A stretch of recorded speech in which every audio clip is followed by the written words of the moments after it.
over at Rethink. So Frank and Mac at Rethink Media are going to be leading this session today, and I'd love to hand it over to them to introduce themselves. Awesome. Thanks, John. So you can see me on the screen here. I'm Mac Hamilton. I use she, her pronouns, and I direct the Peace and Security Collaborative at Rethink Media. Some of you might know us and some of you might not. We work really kind of behind the scenes in the nuclear non-proliferation space, looking to help increase media and communications impact so that you all can kind of grow your bases, grow your support locally as much as possible, and our organizations nationally can be in the press more, getting our viewpoints put forward, hopefully ahead of some of the administration officials who would prefer proliferation to non-proliferation. So that's a little bit of who we are, and I'm joined by my colleague Frank. Would you like to introduce yourself, Frank? Yes, hi, thanks. Hi everyone. My name is Frank. I'm the senior associate in the Peace and Security Collaborative in Rethink Media. I focus on nuclear weapon issues, mostly directly dealing with all at the local and national level, nuclear arms control, non-proliferation, and also victims of past nuclear testing compensation issues. Great. Thanks, Mac and Frank. So Mac and Frank are going to be the ones leading this training today and really focused on those media skills that they talked about. But I kind of wanted to, get things started from my point of view here at the Bulletin and kind of explain a little bit about what we were thinking when we conceptualized this training. So about 10 years ago, I was lucky enough to go to an event at the UN Foundation where they kind of talked about the history and the founding of Earth Day and how Earth Day had become this tool for the environmental movement to get a lot of messaging out all at once for things that they often had a hard time breaking through to the public and to the media about. And it was ultimately kind of artificial, right? It's just a day that they declared as Earth Day. And when I started working in the nuclear space a few years ago, um, I realized that, we already had an anniversary that was not artificial at all, but, very important, which was the commemorations of the first nuclear test in Trinity and the bombings of Hiroshima and Nagasaki that allowed us to have a news moment every year and allowed us to have a chance to organize and to advocate and to reach out to our communities. And I put up this picture here of the Cranes for Our Future campaign that NTI has been leading around those anniversaries the past few years. And, I think both of those are really good illustration of how we can not just follow news cycles to try to reach our audiences on issues, but we can create news cycles. And I noticed something when I started working at the Bulletin 2 years ago, which is that we have a thing that creates a news cycle. So if you would jump to the next slide. So this is a graph I made of news coverage of the Doomsday Clock announcement by year in the first month. So you'll see there's these big spikes whenever the Doomsday Clock moves. And then there's other years that, seem much lower in comparison. But if you look down here on the y-axis, our lowest point is 2,000 media hits in a month about something. Mac and Frank can tell you that that is an enormous amount of coverage in our subject area. It's comparable to, some events that are completely beyond our control and horrible and things that we don't want to have happen to create a news cycle. So what I realized is with the Doomsday Clock, which is an announcement my organization has put out every year for decades now to talk about existential risk, we're not just having a chance for experts at the Bulletin to talk about existential risk. We're creating an opening in the news for everyone to talk about it. Whether, you're talking about climate change, you're talking about disruptive technologies, or you're talking about nuclear risk, which is what the Doomsday Clock is most associated with. And I know what many people on this call are working on most closely. And what we wanted to do was to create this conversation and this series of trainings to talk about taking this big, opening in the news that's going to happen in January of this year It actually will be January 28th of this year. So it'll be a week after the inauguration. We haven't told the press that yet. So we will let the press know in a week or two that that is our official date. But I felt comfortable letting you all know, and you can begin planning around that date however you need to. But what we want is for everyone else to be able to get in on the action here and to make sure that you're using this ripple in the news cycle or this wave in the news cycle to reach your audiences, to reach your communities, to reach the policymakers that you're talking to, and to use it as an opportunity. And to give an example of that, I actually have something on the next slide, which is in 2023, Secretary General Guterres for his opening speech to the UN, kind of like the president's annual address to Congress, he began it talking about the doomsday clock. And it really illustrated to me that we just have a really powerful messaging tool here that creates an entry point for you to talk to other members of the public and go into detail then about whatever specific issue you're trying to bring up. Going from doomsday clock, things are close to midnight, to nuclear risk, to a specific missile program or restitution for downwinders or whatever that may be. So that's the opportunity as I see it.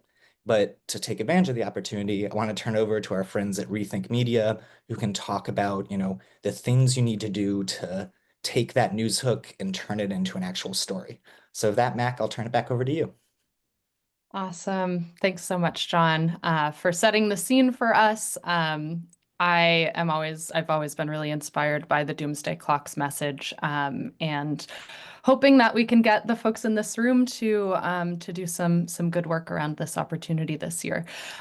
You'll notice one thing throughout this training, and that's that we are intentionally not driving you toward any particular advocacy ask. We know that you're all working on various issues related to nuclear weapons. Maybe you're interested in talking about no first use. Maybe you're involved in the McGovern resolution. Maybe you are a RECA advocate. We're not here to tell you what you should be advocating on. We're here to give you some top tips to get in front of local news so that you can bring your issue forward. So my only recommendation is to make one single ask, whatever that ask is, and we'll be giving you tips to do that. So I'm going to lay out an agenda for our time together today, but just a couple of housekeeping notes. So as you can see, we are recording this session. So you don't need to take a ton of notes unless it helps you pay attention.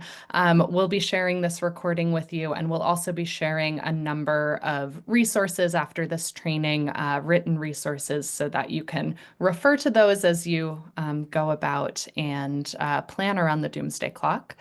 And then just also noting there will be activities and interactions sprinkled throughout this training. We're going to put you into breakout rooms a couple of times. We know not everyone in this room knows each other, and we just think that it would be such a shame to not use all of that energy and help you guys get to know each other a little bit while practicing some of the skills that we intend to help you build. So be ready to go into breakout rooms when the time comes. We'll also invite you to use the chat feature to ask any questions that you have as we go along, and also to interact with us. So we'll be asking you a couple of questions here and there. I invite you to raise your virtual hand on Zoom, or to write in the chat if you'd like to answer one of those questions. So here's what we're talking about today. I'm going to go through a little bit about the value of local media, why we're excited, why we're even doing this training, and what we hope the impact will be. Frank is going to bring us through what we call news values. So what makes something newsy or interesting to a local reporter specifically? You need to know that in order to start that interaction with local reporters. So we're going to give you some top tips there. I'm going to go through some reporter relations, so how you're going to start to talk to reporters and also producers about these issues in order to go about getting press. And then Frank is going to walk us through what are your top tips for pitching a reporter. So that's our agenda for today. And then our top goals, we hope you'll come out of this training better understanding the local media landscape and its value. It's been changing a lot over the past several years, as I'm sure you know. So we'll be delving into that a little bit. Um, we hope you'll come out being able to apply news values in your outreach around the Doomsday Clock. And then we hope you'll feel ready to prepare the perfect pitch for your local reporters and producers.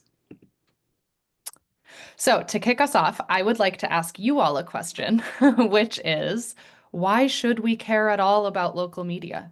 If anyone wants to have a think about that, feel free to raise your hand or to type it in the chat. And I will invite Frank to read any reactions in the chat because I'm screen sharing at the moment. Cheryl, please. Yes, I just recently saw the film about how many local newspapers have been closed deliberately by some unscrupulous hedge funds who buy local newspapers and close them down so they can get a hold of their property, by and large. Anyway, so it's the only place you're going to find out what's happening in your own small geographic region, what your city council is doing, and what your fellow neighbors think are important issues. So it's very important that we interact with our local media. Exactly Actually, right, Cheryl. newspaper type. Thank you. Yes, I couldn't have said it better myself. And Louise, would you also like to answer? Sure. I was just thinking about that. Sometimes I've had the best luck with local media that's it's we have one here called Patch, and there's other ones too that they if you get something in one of them, it goes to all of the other towns. And so it's sort of like a really good almost blanket kind of effect. And the other thing about local media is that sometimes at least the reporters, the staff live nearby or in the area, and so it's not like they're complete strangers or completely removed. And again, it always seems to be like sort of to go back to like a ripple kind of thing. If you can get something started with one person, then lots of times they'll know somebody else or somebody else or somebody else, and in a smaller environment that can happen even faster. Absolutely. Thank you both for jumping in with that.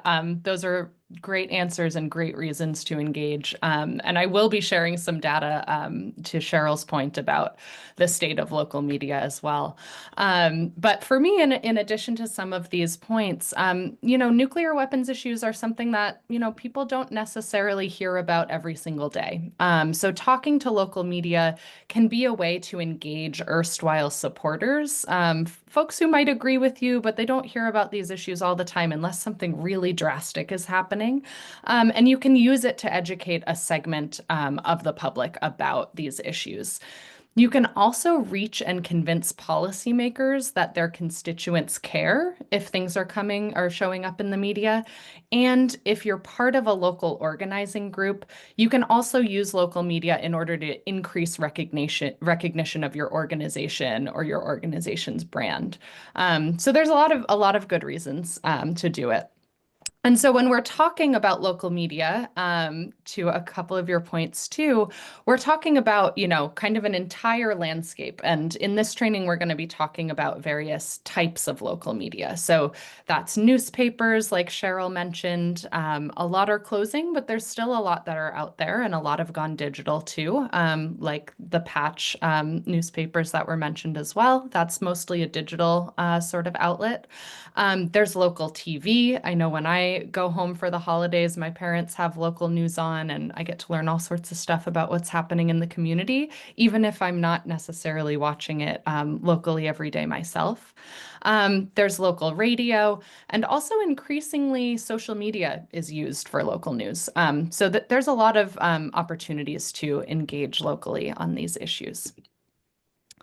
So I know someone is here from Massachusetts, so some of these might be. Oh, it's you, Louise. Great. I'm also from Massachusetts. So these are all of my kind of local outlets that I pulled for you all, just as an example of kind of the various outlets that I know people in my community or my parents' community on Cape Cod are listening to and watching. So there's a bunch of newspapers. Unfortunately, a lot of the smaller ones have closed. But there's also like the local news stations here. There's ABC News, there's Fox News affiliates, which are very different from national Fox. And then there's CBS, there's our local NPR station, and then we have something called Wicked Local, which is very similar to Patch, I believe. So there's all sorts of opportunities locally.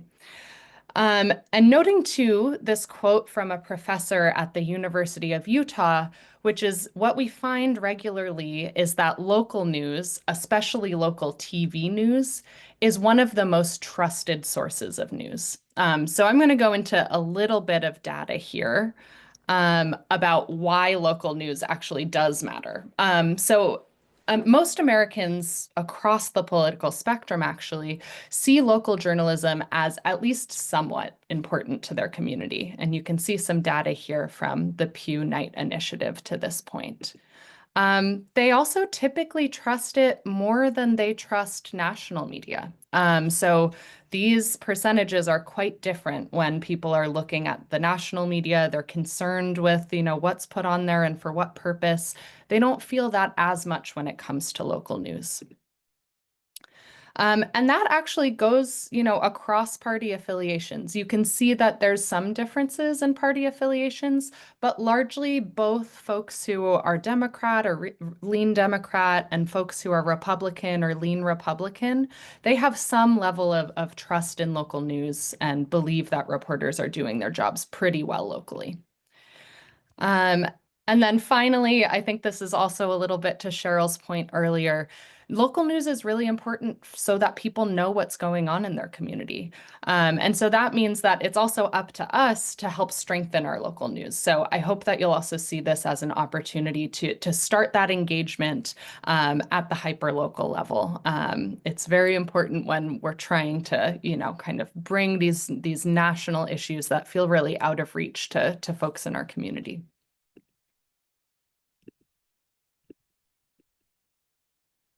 And then also local media it can be really key to influencing legislators. So just to tell you a little story, when I first moved to Washington, D.C., I was interning in a couple of different legislators' offices. One was a legislator from Illinois, Bill Foster, who many of you know probably because he is the only physicist in Congress, and he is on our side on a lot of these nuclear weapons issues, and then Bill Keating from Massachusetts. And one of my jobs as an intern was to look every single day at the news clips that mentioned the legislator's name.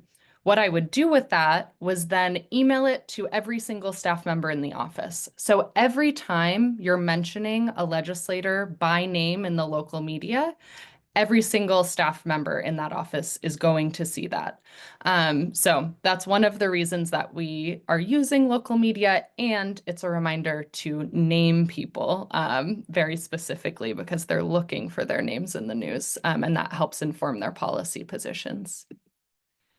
I'm going to give one example here of a doomsday clock mention in the local press.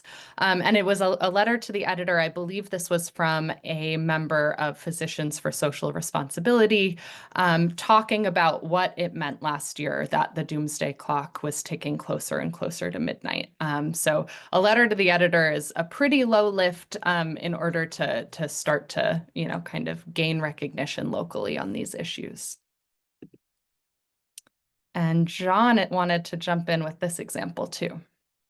Yeah, I just thought this was a really great local TV example. Our friends at the Oak Ridge Environmental Peace Alliance did, shoot, I can't remember if this was 2023 or 2024.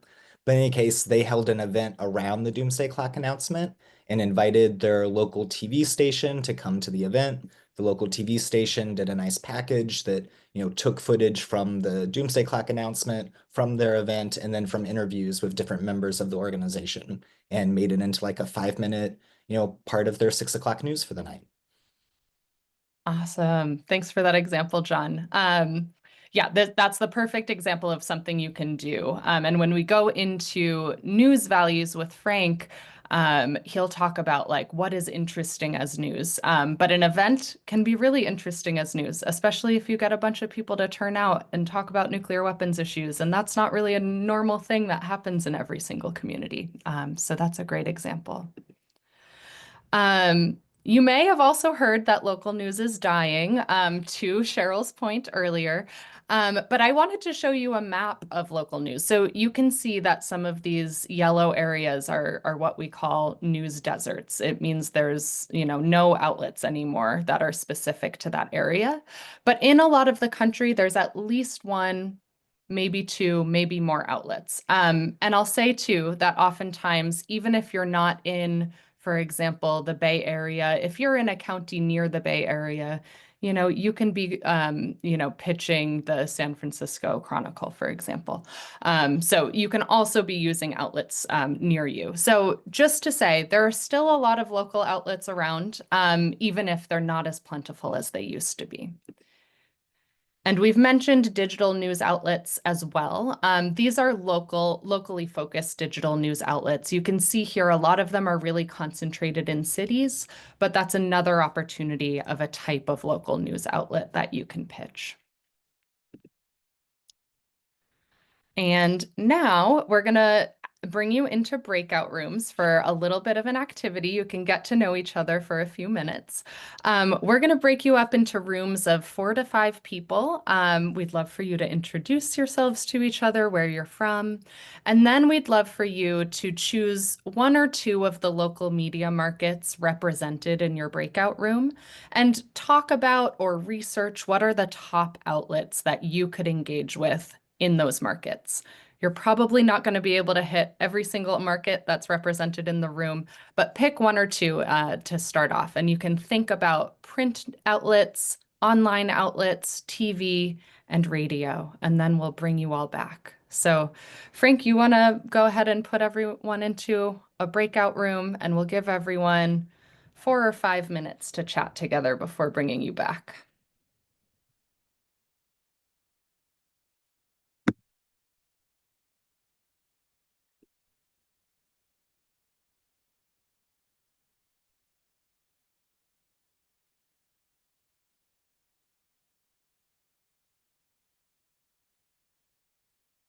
All right. Has anyone not been assigned who would like to be? You should have gotten a pop-up on your screen.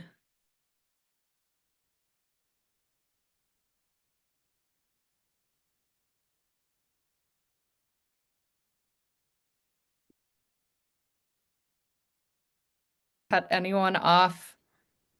Sorry if we cut anyone off mid-sentence. I feel like that always happens, but hopefully you had some good discussions and met someone you haven't met before. I'd love to invite someone who hasn't shared yet, to maybe summarize a couple of the things that they came up with in their rooms. Is anyone willing to share? I'd like to nominate Mike from our group. Yeah, Mike, are you willing to share? Okay, I'm not that shy. Let's see, let me see if I can see everybody. Okay, anyway. Well, we were talking about local media, and like I was mentioning, I've been very, very fortunate in being able to get printed over 200 times in the 20 years I've been writing letters to the editor. And that was just in my local county access paper, which has been the most reliable. They have about a 60,000 person, or I should say, however, their circulation is about 60,000. How many people read your letter to the editor? But I hear they're actually a go-to place in most local papers. People do, as Mac had mentioned earlier, your local senator or congressperson. I think they've got probably software that actually pulls up their their name, and they do. It is listened to, and I just happen to mention that I actually BCC in my letters that I've actually been printed in Haaretz in Israel, which kind of amazed me. And New York Times once or twice, Wall Street Journal, a number of Toronto Star in Canada. I'm surprised I didn't remember including them, but anyway. So it's an extremely good exercise as well, discipline, because you get your thoughts down. I try to get it down to 150 words, which it takes some practice. But I recommend it. That's great, Mike. Thanks so much for sharing that. And Susan, please. Yeah, and my group can chime in, but we were all over the place. So we had people in Washington State, in Maine, in DC, and Florida. We had people who were in like larger places, again, like DC, and very small places. There was a place in I think either Oregon or Washington State. Some of the suggestions is there was somebody, I think PSR, who they actually were able to purchase the contact list for local media. We had someone from the Golden Rule who had a staff person so they can develop long-term relationships. We had another person who talked about like radio, which is sometimes overlooked, and also niche papers like there's a paper totally devoted to environment, and so that might be one. And then one of the limitations is somebody had mentioned that their local newspaper had a very, very small staff, so it was really hard to break in. So Great. Yeah. Thanks so much for sharing. And hopefully we'll give you some tips for helping to break in a little bit, but it can be challenging. I know my hyper local paper, which unfortunately has now closed at some point, had only one reporter, so it can be really challenging. Cheryl, do you want to have the last word, and then we'll go into our next Something session? I forgot to say, that we had done public service announcements on public radio. Don't cost very much. We spent some money to honor a Habakasha from our WILF membership who lives in Oregon. So on the Oregon, public radio, we bought spots, and we had the script, and we were very careful with the 60 words we could fit in that public service announcement to honor her, and also mention that she was a member of WILF. So that they don't cost very much, $100 for 2 or 3, something like that. Oh, that's a really great tip, Cheryl. Thank you so much for sharing that. All right. Well, I'm glad you all had some good conversations. I'm hoping we'll have time for one more breakout in this session, but for now, I'm gonna pass it off to Frank. All right, great. Thanks, everyone, and thanks, Mac. I'm gonna lead us to the next section to specifically go through and understand components of what we will call news values. So the first step in engaging effectively with the news media is to understand what news is. And I think it's helpful to try to put ourselves in journalists' shoes for a minute and just think that, when they receive a lot of pitches, what kind of metrics do they use to decide what pitch and what story is newsworthy and what is not? And of the ones that are newsworthy, which one is more newsworthy than the others? And it might be helpful to start with knowing what news is not. And news is not everything that happened that is important. And it's not repackaging existing data or pieces of information. And it's also not just, releasing a statement that says this thing happened or I wrote this report. And fundamentally, we should understand that different news outlets have different readerships and have different audiences, and ultimately, what each outlet decides is newsworthy is based on their understanding of what their audience is going to respond to and find interesting. So, with that being said, let's take a look at the top elements of news values, and specifically the most important ones in relation to what we're talking about here, which is kind of localizing nuclear weapon issues. So the first one is called immediacy. which is basically, what makes your story relevant to the reader right now. And there's reason it's called news because it has to be new, and breaking news specifically has to be served very fresh. If it's just a few hours uh, too late, then it loses its news value. So, in general, the newer and the most immediate a piece of information or story is, the more newsworthy it often is. The second element is called proximity, and specifically geographical proximity. So, how is a story relevant to the local community? Um, but keep in mind that but that doesn't mean that, like in local media, we can only talk about what happened in our local community. It can be about national or even international news, but there always needs to be a local angle and a local connection. How does this impact our community, or are there members of our community involved in this bigger story? So geographical proximity and connection is always important.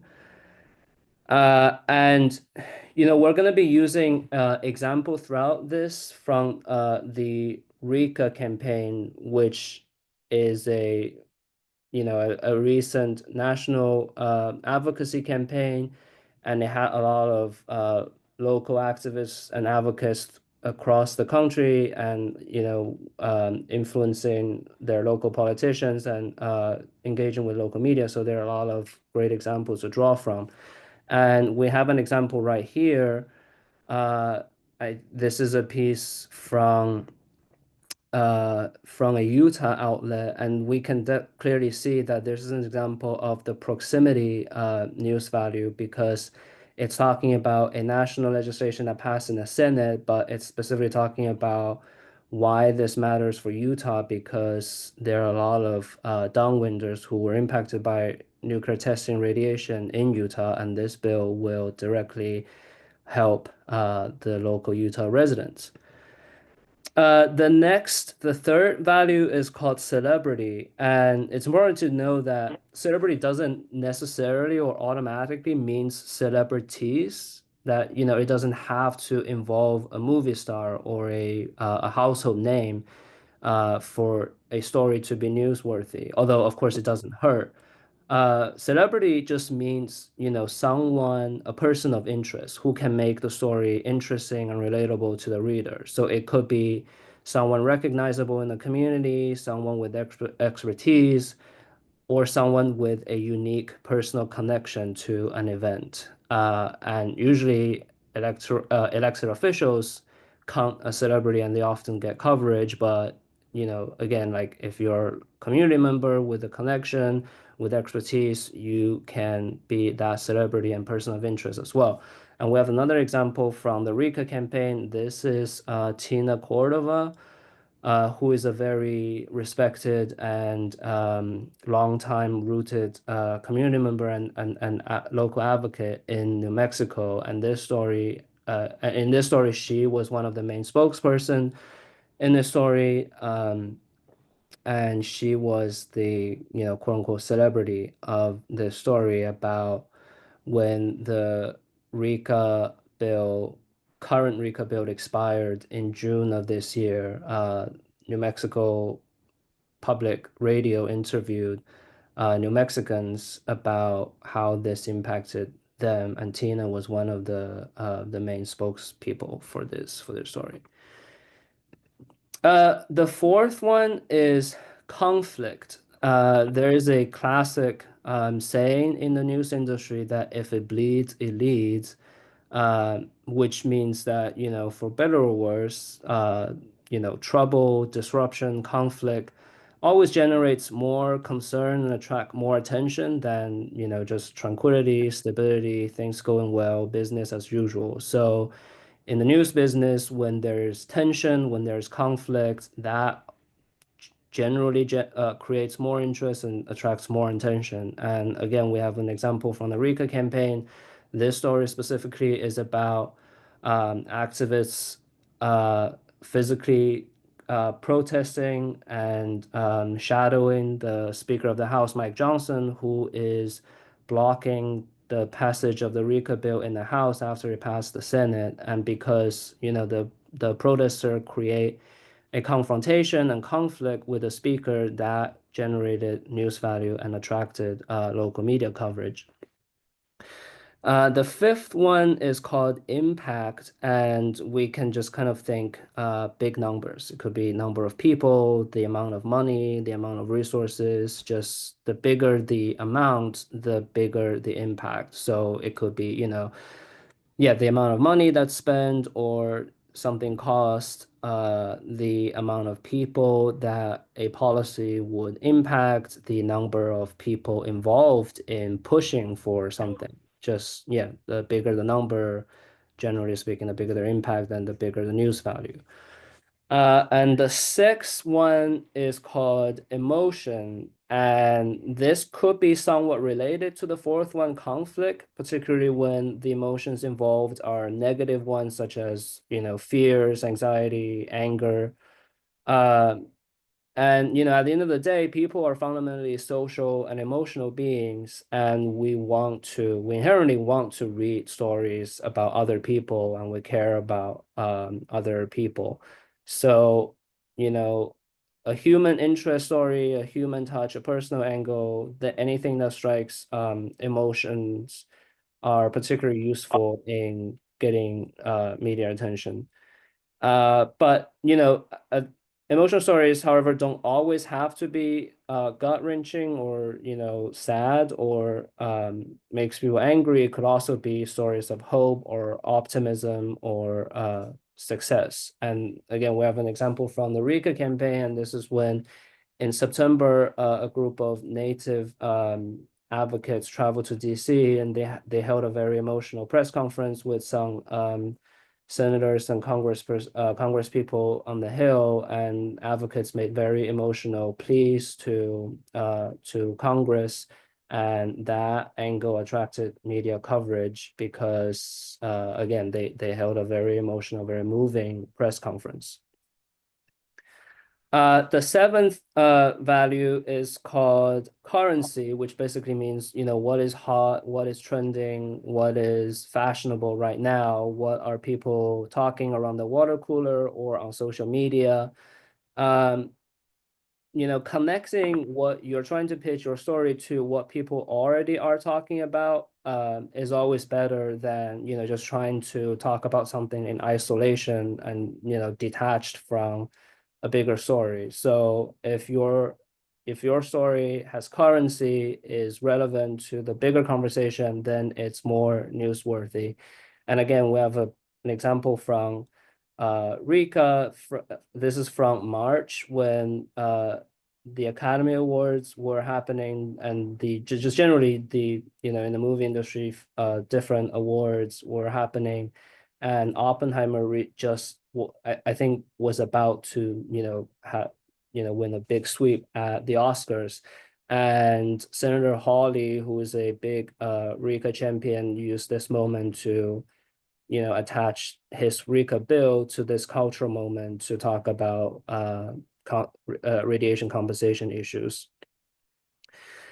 The eighth element is called novelty or oddity. And there's another saying that, dog bites man is not news, but if man bites dog, then that could very well be news. So, anything that's considered unusual, extraordinary, not expected, or even just, bizarre or weird, that has more news values to it. And there's another example also involving Senator Hawley from the RICA campaign, where this angle of strange bedfellows and unexpected advocates attracts a lot of media attention throughout the campaign. And in this specific example, it's about Senator Hawley, who is a very conservative Republican, and Representative Cori Bush, who is a very progressive House member and a Democrat. They were collaborating very closely on this issue, and that was an interesting angle and attracted media attention. And the last one is just anniversary, just important recurring dates. They're routinely covered. Just think, every September 11th, you always get media outlets writing stories to commemorate or reflect on the event in some way. And this also applies to, like holidays. Reporters are always writing stories around Thanksgiving or Independence Day or Christmas. And of course in the nuclear realm, like the anniversaries, like the anniversaries of the Trinity test, anniversaries of atomic bombing of Nagasaki and Hiroshima, and such you oftentimes generate media attentions. And just, as a general rule of thumb, the more elements of news values you have in a story, in a pitch, the higher likelihood of success you would get with, successfully landing the story you're trying to pitch. And I will pass it to John to talk about specifically news values as it relates to Doomsday Clock from past experience.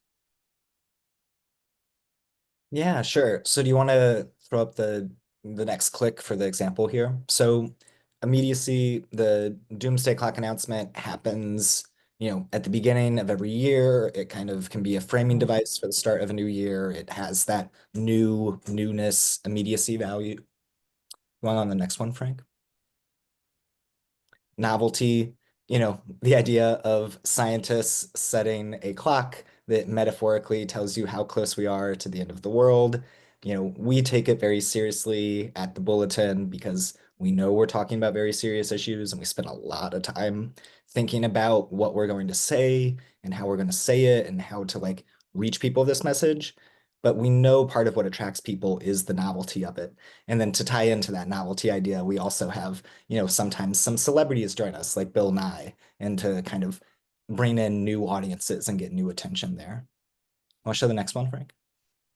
Impact. So, the fact that we are talking about these various serious issues are kind of how we get towards the point of impact. We're talking about war, we're talking about climate change, we're talking about, pandemic diseases. That's where the impact comes in. Conflict. I think you can get to the conflict side, not just with, the fact that we're talking about conflicts, but we're also putting out an opinion here. And we often get pushback of, why did we move it this much, not that much? Why this way, not that way? Why didn't we move it? So we always get some good interplay there, which honestly we're perfectly happy with. In fact, if folks on this call, when we make the announcement in January, think we make a bad call, put that into your LTE. We're totally happy to hear that. What we want is the conversation around these issues, more so than everyone to just say that, we were really smart whenever, whatever we set the clock to. Emotion, the Doomsday Clock is talking about these big issues, like I just said, and, Doomsday is not actually a name that the Bulletin came up with. It was originally just the Bulletin Clock in the 40s and 50s, started getting called Doomsday Clock in the 60s by outside media because that was the emotion people were feeling when we were talking about it.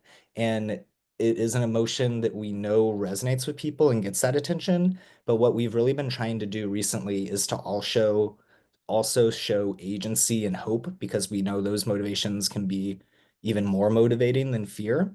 And I think that's part of where a lot of your organizations come in. If we can help get attention of people and you can help show people that they have agency to affect these issues, that's an emotion that'll really get us forward. And then currency, same idea of, this is something we're setting each year that, is going to be new and immediate. That's part of, what ties it back to the immediacy at the beginning and the idea of currency. Awesome. Thanks so much, John. So I'm going to bring us into a little bit of reporter relations before handing it back to Frank for our final section. So first, just to kind of give you a bit of a sense about what journalists are looking for when you're approaching them. So they're looking for a reliable source, so someone who's going to be responsive to them, someone who knows what they're talking about, you're available to talk to them, and you can add value to a story that they're interested in writing. So I don't know everyone who's in this room, but I know some folks from PSR can speak really well to some of the human bodily impacts, right? As doctors, for example. Some of you might be educators. Some of you might be students who are learning about this topic, and you know a lot about it because you've written a paper. They're looking for a reliable source. They're looking for a good communicator. They're looking for someone who can help explain why these issues matter to their audience. And ideally, you understand who their audience is too. So if that's, your local NPR station, you understand, if there's a, nuclear power plant nearby, maybe that's an issue that is relevant to their audience. And you can kind of tie these issues a little bit into local issues. And then they're looking for a symbiotic relationship. So it can't just be a one-way street. Ideally, you're building a relationship where you might come and ask them for something and give them information for a story, but they might also come to you with something, right? So maybe, you've developed a relationship around the bulletin's announcement this year, and they come back to you around, the anniversary of the Hiroshima and Nagasaki bombings, and they say, actually, I'd be really interested in what you have to say on this really important anniversary.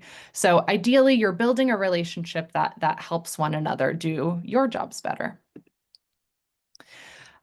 Quality over quantity. So having even 1 to 2 close contacts is really meaningful, especially if you haven't done a lot of this media work before. If you even get, kind of one story, or you get one reporter who you've started a conversation with, that's a really huge win because you'll be able to call on that relationship later over time. And Frank's going to share later, personalizing your communications to reporters and connecting with them as an individual. It's really similar to a lot of the grassroots work that you all do every day, talking to someone who's just now becoming interested in these topics. You're developing a relationship. And so I actually find it both more fulfilling and often more impactful to reach out to one reporter as an individual than to send a press release to 100 reporters, right? That one reporter is someone I can go back to. They know who I am. I know who they are. We're building respect between each other, and we have a reason to go to each other. Knowing what they cover and how is also really important. So this is just an example as I was going back to research my previously local outlets in Massachusetts. I came across this story related to nuclear plant wastewater that is having all sorts of an impact in the political discussion locally. And I said, okay, well, what can I learn about the person who's reporting on this? Because they might be an interesting person to talk to about the Doomsday Clock. So I did a little bit of digging, just like you all can for your local papers. And this is what I learned about Roberto Scalise, who is at WBUR. So Louise, maybe someone good for you to reach out to. So he's a generalist. He doesn't always or even often cover nuclear issues. You can see some of the things that he had published when I took this screenshot around Thanksgiving. It was a lot of local stuff. Some of it was climate related, which can also be an interesting tie-in since I know he's interested in reporting on that. But it was really easy to look up, who is this, and even find his email. His email was available right on the website there. So definitely take a look at what they're covering because it will help give you a sense of how exactly you might approach them. And then establishing a relationship. So I'm going to give an example here. And this example, as you'll notice, I'm not going to have you do all the reading here, but this example is just an introduction. This is a made-up person from the Cape Cod Times who, in my mind, had just joined the Cape Cod Times as a reporter. And I wanted to introduce myself as a local activist and just make myself a resource to him. So this is how I wrote it. I just said, I work with Cape Cod for nuclear weapons ban. I'd love to develop a relationship with you. Here's some information on, my expertise. I've been working on these issues for about 5 years. I work with your audience, folks across Cape Cod, and we do various sorts of events and education work. And I'd love to keep lines of communication open. So this is a great sort of way to, again, not be asking for something right off the bat. Ben might not ever even respond to this email because he's really busy and he's writing on deadline, etc. But this gives me an excuse to follow up with Ben when I do have something to give him, right? So if I sent this in November and then, I'm looking at the Doomsday Clock announcement in January, I could follow up in early January and say, hey, I'm actually doing an event. I'd love to talk to you about it. So this can be a good way to start off that relationship. Then you want to be maintaining relationships. So you want to think about what are your creative ways to engage. Maybe you've just seen a report come out that you'd like to send their way. Maybe you saw a different article that they wrote that reminded you of something else. You can think of different ways to make an excuse to follow up with them. You can reach out when you think their reporting's good, even if you're not quoted on it, right? So maybe I've reached out to, a reporter who's reporting on wastewater issues and they didn't take my comment, but that's okay. I'm glad that they wrote the story. It's nice for them to get encouragement because it helps them know that their audience is listening, and that they should keep writing on these issues. So if you see a reporter locally who's written something on nuclear weapons issues, it's nice to just reach out and say thanks. You should try to check in with them from time to time. It doesn't even have to be super often. But again, like you see good reporting, good to reach out. And then, as I've mentioned before, don't look at these relationships strictly transactionally. This is a two-way street here. And regardless of the outlet, it's a good idea to start now. So as we've noted, a lot of these newsrooms are a lot smaller than they were maybe, even a couple of years ago. So it takes them a little bit more time to put a story together. You want to give them those local stories, stats, and local impacts like Frank and John talked about in the news values section. You can give them the whole package wrapped up in a bow. So you can, if you're doing an event, for example, you can take your own pictures. You can, kind of create some quotes in advance. You can email everything either before or after your event. So you're basically handing them the perfect story. They have to do very little work, which especially if they're short on time, that can be really compelling to them.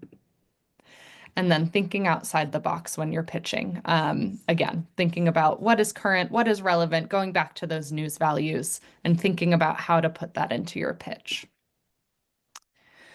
I'm going to give a couple of tips on a timeline to think about, but we'll also be sending this via email, so you don't have to remember everything here. There's some things you can do about 30 days out, so you might want to think about this a little bit before Christmas if you're celebrating Christmas, because January and the holidays get a little bit hectic. But if you're thinking about writing an op-ed, we have an op-ed training happening in 2 weeks, I believe. You can start that drafting. You can also contact your local TV producers and you can decide on prioritization of your local outlets. Hopefully there's only a couple. 20 days out, you can start to identify the reporters you'd like to reach out to. It's a good time to pitch radio shows because they have to schedule their interviews. So they have to do a little bit of this work maybe sooner than TV does or sooner than a newspaper might. And it's also, you could pre-pitch your op-ed. So we'll talk more about op-eds another day. 10 days out, if you're doing an event, you want to send your first media advisory out.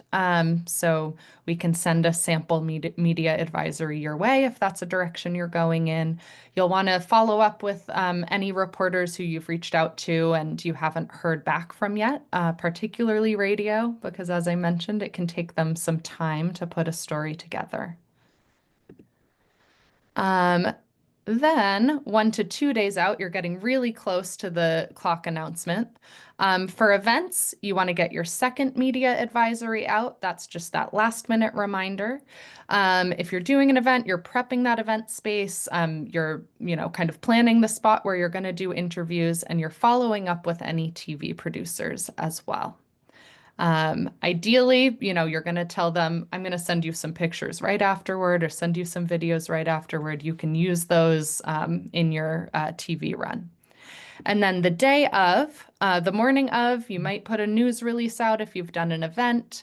You might be doing interviews. You hopefully are engaging your constituency on social media, whatever that looks like for you. Maybe you have a Facebook group, maybe you have a text message chain, maybe you have a Twitter account that you're still using, or a Blue Sky account if you're kind of exploring a new platform. But you're figuring out, how am I getting my supporters to see this content? And then again, after the event, you're sharing all of that information with reporters to package that up with a bow. And then in the following 24 hours, you're sharing any coverage that you've gotten, if there's any corrections that have to be made, and then thanking reporters. If you do get a story in, you want to make sure to send those thank yous. And I know that's a lot of information. Again, we're going to make sure you get this recording and some resources, but I'm going to pass it off to Frank to talk about pitching. Okay, great. Thanks, Mac. Okay, so let's talk about when the rubber meets the road. How do we draft an effective pitch that reporters actually find valuable and might want to engage with? Let's start with looking at this graph. This is from a survey done by a very useful and very comprehensive journalist database called MuckRack. They surveyed lots of journalists nationally on their preferred length of a pitch, and you can see that the almost a majority of the journalists said they prefer 100 to 200 words, and very, very, very few, find more than 300 words acceptable. So the best practice that we usually say is that try to keep it the whole pitch email around 200 words, and 300 is pretty much the maximum. Don't go over that. So yeah, important to keep it brief relatively. And next, let's look at the anatomy of what constitutes a pitch. So first of all, you want to have an element of human connection. This doesn't have to be very elaborate because again, like we want to keep the whole thing brief, but it is nice to say just, a little bit of pleasantry. How are you? Hope you're doing well. Um, but of course, if you actually have a personal connection that, you may interact in the past, or you have, you might have a couple of degrees of separation from knowing some common, you have some shared contacts or whatever, it will be helpful to just mention that as well to establish a connection. And then you can move to introduce yourself. Just very briefly convey who are you and what makes you qualified to be, a spokesperson or an expert to comment and to pitch the story. It could be your position, it could be your expertise, it could be, you just being an advocate and a member of the community, or you have a, personal connection to the story you're trying to pitch. And then third, it will be especially helpful if, Mac mentioned that when you're researching reporters, look at what they previously cover and specifically have they cover anything related to nuclear issues. And if it's not that individual reporter, but then what has the publication written about in the recent past? So if you could find any relevant or related previous work by an individual reporter or their publication, it will be helpful to just nod to that as well. Just say that, I appreciate your recent reporting on this, or even if you don't appreciate it, appreciate it or you think the reporting got it wrong, you can still say that, I noticed you wrote about this and I would love to offer some thoughts along those lines. And then this is important thing, the news hook, which is pretty much what we talked about, all of the news values discussion we had. What makes your pitch timely and newsworthy? Why would a journalist want to cover what you're pitching them? You want to establish that. And then once you establish the hook, then, write out in a few sentences what exactly is the story? What do you hope that they will cover? And then following that, you give more of a background and more context and more background information. Uh, just something that give the reporter a better sense of what's the bigger story and give them some basic information to get them started, should they be interested. And then you close with, brief thanks and any additional contact information, uh, um, or if need to send any additional resources like, photographs or videos and other stuff, then you put that at the end as well.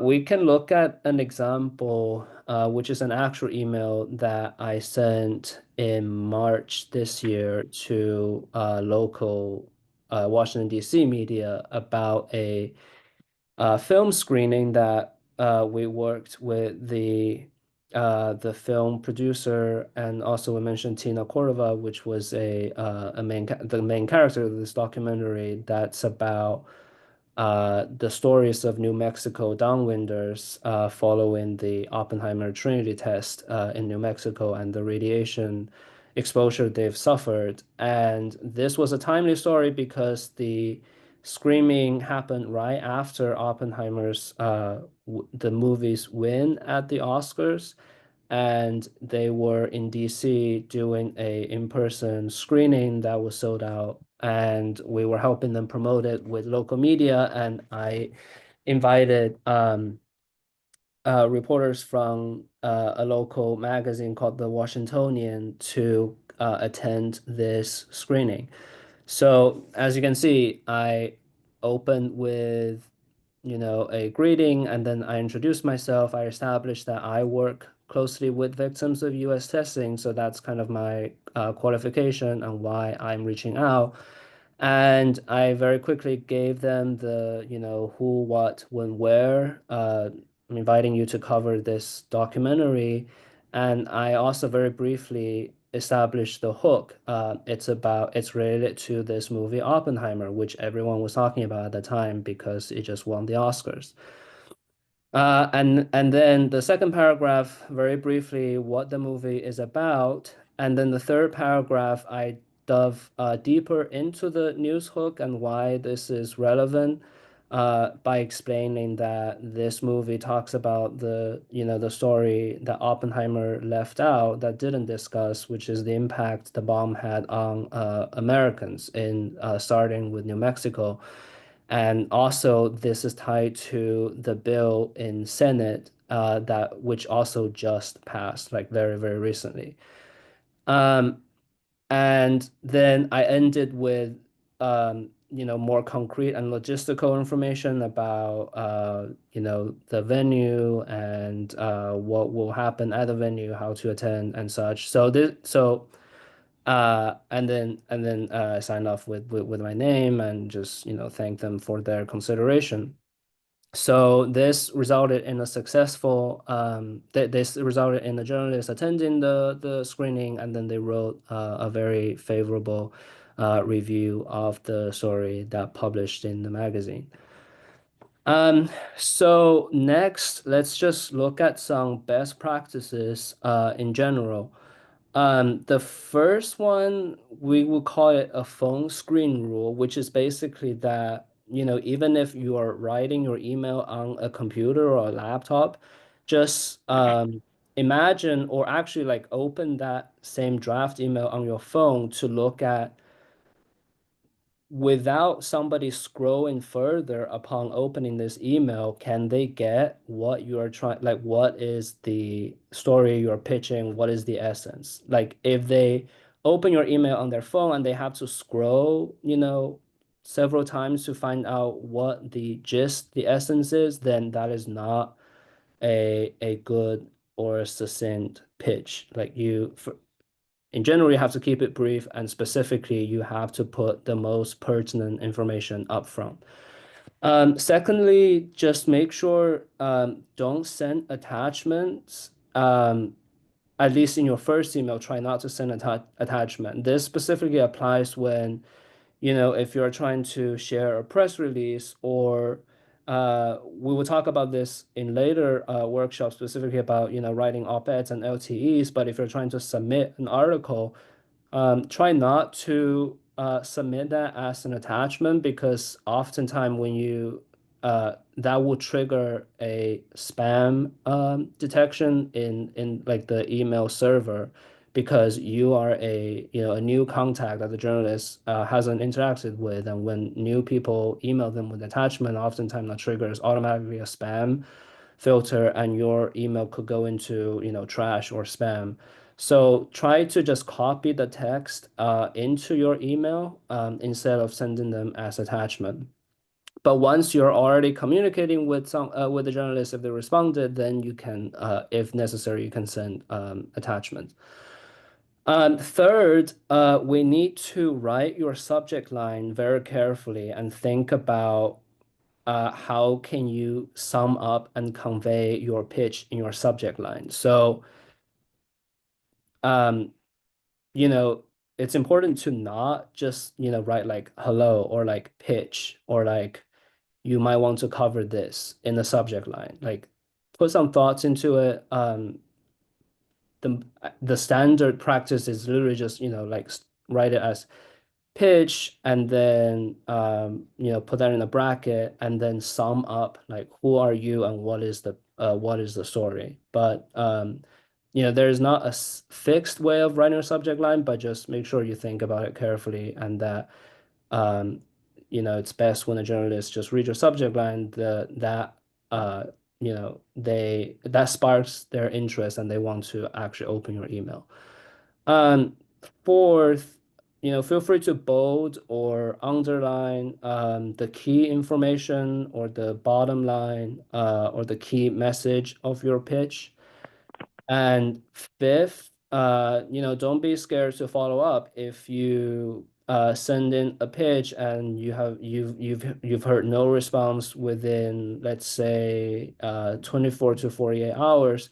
Feel free to kind of just like reply to your original email, so that when they receive that, they can, reference your original email and just send a very brief follow-up, be polite, be diplomatic, and just say, hey, just wanted to see if you saw my previous email, and just wanted to follow up. And lastly, kind of echoing a point that Mac made earlier when talking about the media plan and what to do at different stages, just try to give journalists as much lead time as possible. And this is particularly important in the current media landscape where, as we talked about, the newsrooms are dwindling, journalists just generally are chasing, very tight deadlines, and oftentimes they're overworked and under-resourced, etc. And so they don't necessarily like, and some of the journalists are not not permanent staff writers. They could be more like freelance writers, or they could write for multiple outlets, and they have to pitch their editors first when they have a story idea, and that takes more time. So the earlier you could get in touch and establish contact, the better, so that they have lead time to make arrangements to shift around their priorities if they're interested in your story. Because like we've had experiences where We send in a very strong pitch to the right journalists who turn out to be very interested in the pitch, but unfortunately the timeline was too short and they just couldn't make it work. But had we reached out earlier to that same journalist with that same story, they would have, be able to do it with just, a longer heads up. So that's the end of my pitching 101 section. I'm gonna turn it back to Mag, who I think will close us out. Yeah, I'm actually going to bring us into one final activity before we all go. So I'd love to have you kind of put all of this together and practice a little bit of pitching, but you'll do it in groups, so it doesn't have to feel so intimidating. So I'm going to give you a scenario.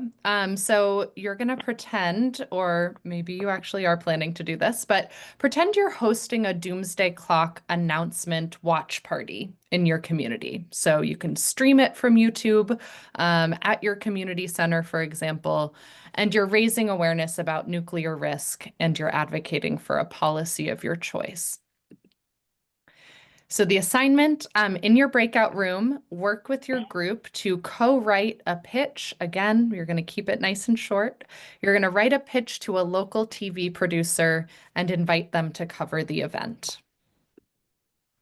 And then just a reminder, try to keep it under 250 words if you can. It's okay if you're not able to complete it in just a couple of minutes, but at least get it started.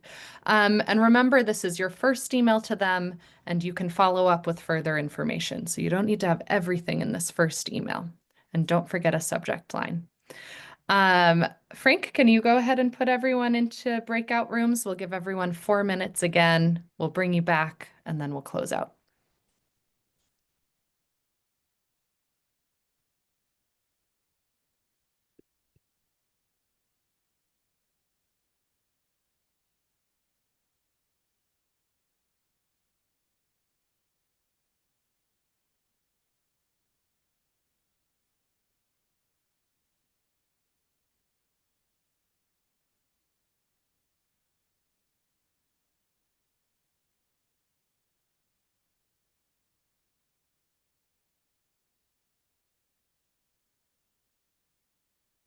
All right, I'm hoping everyone got that push notification.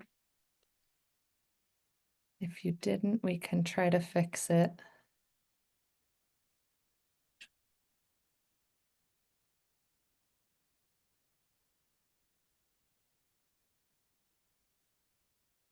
Cindy, you can let us know if you're having any trouble.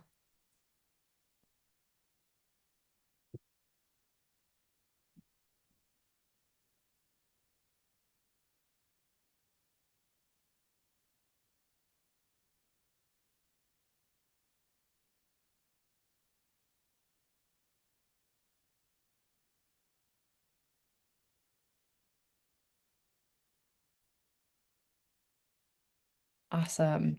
Great. Well, I hope that that was a useful activity, everyone. I suspect that maybe you didn't complete your pitch because I know how long it takes me to write a pitch. But hopefully you kicked it off, you got it started, you were able to use some of the elements we suggested in the training, and you started to practice this skill. If anyone is interested and you'd like to send your mock pitch to myself or to Frank, we would love to take a look and offer you feedback. So my email will be, or both of our emails will be right at the end of this presentation. We'd be happy to take a look. But we're running short on time, and I know in some of your time zones it's getting a little late and you might need a bite to eat or a cup of tea or something. So we're going to go ahead and give you some time back. We will open up for any questions, but first I wanted to just note we have some additional upcoming trainings, again, on this idea of local media. So we're doing an effective interviewing training about out how to develop interview talking points next week on Wednesday evening. We would love if you would join us for that. And then on December 17th, we'll be doing a workshop on op-eds, and we'll probably do a little bit of letters to the editor too there, but we'll be specifically looking at op-eds and all of the elements there and how to pitch them. You do need to register for those separately from this registration. So Frank, I think, has put them in the chat. So please do sign up. We'd love to see you again. Share them with any friends or community members who would find them useful. And then one last request is, if you enjoyed this training, we would really like your feedback. And so Frank is going to go ahead and put a survey in the chat. We'll also email you that link. But we want to make these trainings as accessible and helpful as possible. And so feedback, good or bad, we'd really love to have it. So please fill that out if you have a few minutes. All right. And if you have any questions for us, we do have a few minutes left. Would love to take any questions. You can raise your hand. You can put them in the chat.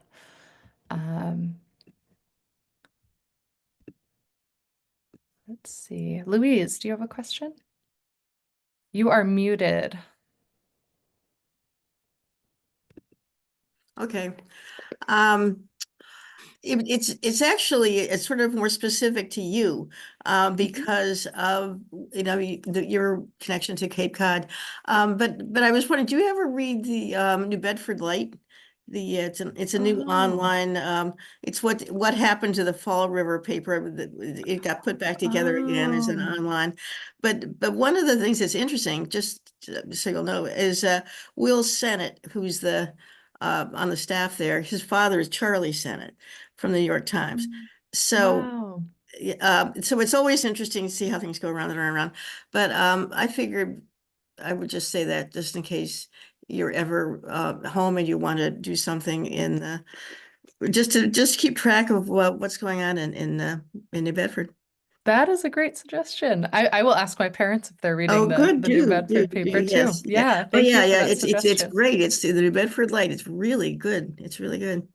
Oh, I'm glad to hear that.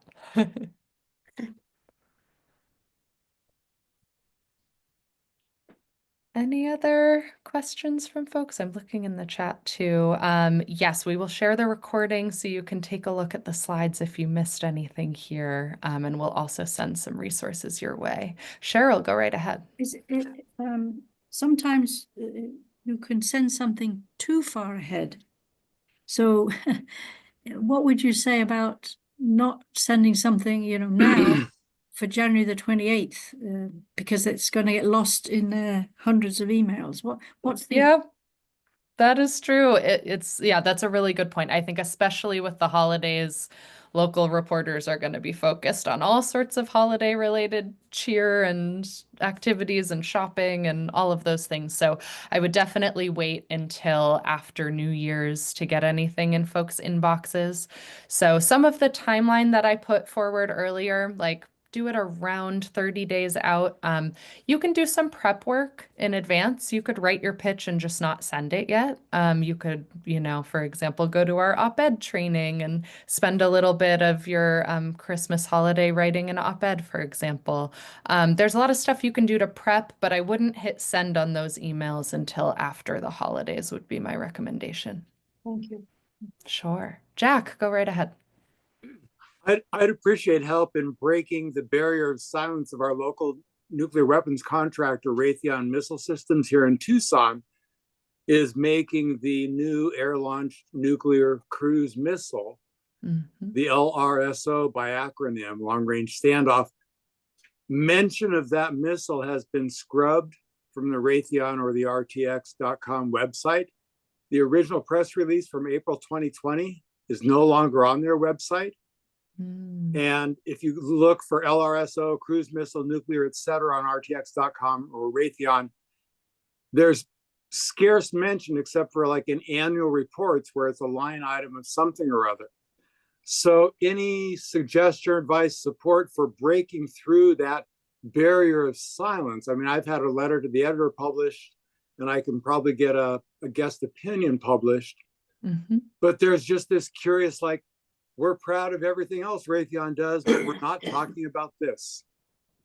That is, I'm really glad you brought that up, Jack, because that's also one of these ways that these issues are very, very local, right? And so Yeah. reaching out to a reporter and sharing some of that information could be a really good idea. I see my colleague Bert has jumped into the chat and suggests that ProPublica might be interested in this, the national Yeah. outlet. So you might want to take a look if there's folks covering nuclear weapons issues at ProPublica. They might be interested in this local story. Yeah. But I love the idea of doing a guest opinion article as well, because again, this is hyper local, and your local paper or even a larger regional paper might be interested in this story too from your perspective. And you could potentially go back on, the Internet Archive website, the Wayback Machine, and Yeah. see if there's screenshots from when they had those posts up. I don't know I've if you'll got- find them or not. I've Oh, you got got- the screenshots. Okay, I'm glad you have them because that'll Or be the really press release, useful. yeah, the press release, Yeah. and the fact that it's mentioned in the industry trade press, you can still find the reference, but not not on Raytheon's website. Yeah. Absolutely. And then my colleague Frank is also suggesting Inkstick Media. I don't know if you know Oh, them. I've heard of that. Yeah. Okay. Thanks. They're great. They have some investigative reporters who are interested in local reporting Okay. around this. So So that's like a pitch. That's a pitch to them.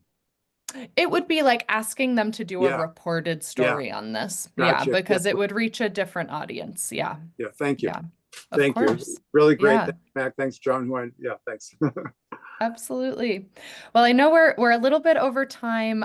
You have our emails here on the screen. If any additional questions come up, we're really glad that we could spend this hour and a half together. We hope we'll see you at some of our future trainings and looking forward to seeing your good work.